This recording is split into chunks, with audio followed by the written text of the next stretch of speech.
شرار اجاز دلشو به من شرار بده میپسیم شب من با من برست حالا یک دو سه همه بی خیال قصه چون دختر خانم دستو بزار تو دست دوسته آقا پسر دختره چه دوسته قرار گشته گیره دو پوسته بیا پیشم شرار دوست بده دل بیقرار نگو چرا چون مال منی میدونی چرا چون مال منی بسی بیا امشب پادیه دختر بسرا پادیه اگه خواستی بیا امشب پادیه دختر بسرا همه آدم شراره دلا دیوونه کرده مامانش موهاشو عروسکی شونه کرده چه شایی شراره همه دستو دست مرسی همه دستو بالا باریکلا همه دستو بالا دختر خانوما دیگه بیان واسه دیگه آقای پسرا شب نمیشه یه کسی بشینه غیر آهنگ ما آقا شفیعی آدم شراره دل دیوونه کرد مامانش موهاشو عروسکی شونه کرد رنگ چشایی شراره قشنگ و نازی شراره چاست دلشو به من آدم شراره دلشو دیوونه کرد آخ مامانش موهاشو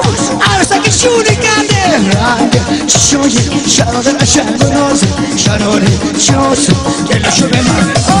شراره بده با من برده همه دستو برا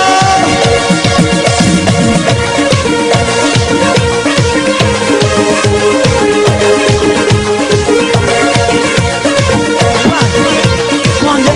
دادمو شد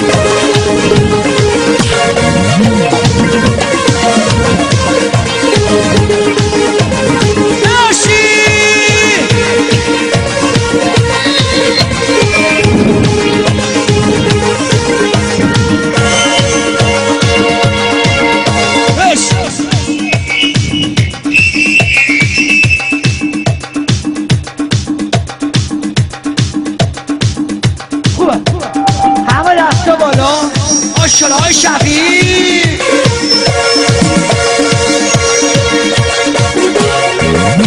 اگه خواستی بیا امشب پادیه بادر خانوما پادیه امشب نمیشه دیگه کسی بشینه بای آهنگ من آروم بگیره بازم شراره دلارو دیوونه کرده مامانش موهاشو عروسکی شونه کرده شراره قشنگ و نازه شراره جوز دلشون من آلا شراره بده یه بوسه شب من با من برن حالا یه دو سه همه بی خیال قصه شما دختر خانم دستو بذار دو دست دوسته آقا پسر دختره چه لوسه برا کشته گیره دو بوسه بیا پیشم شراره دوش بده دل بقرار چرا چون مال من میدونی چرا چون مال من بیا با من ریل بله شد بعد رو وسط ریل جد بسی بیا امشب پادیه در پسرا پادیه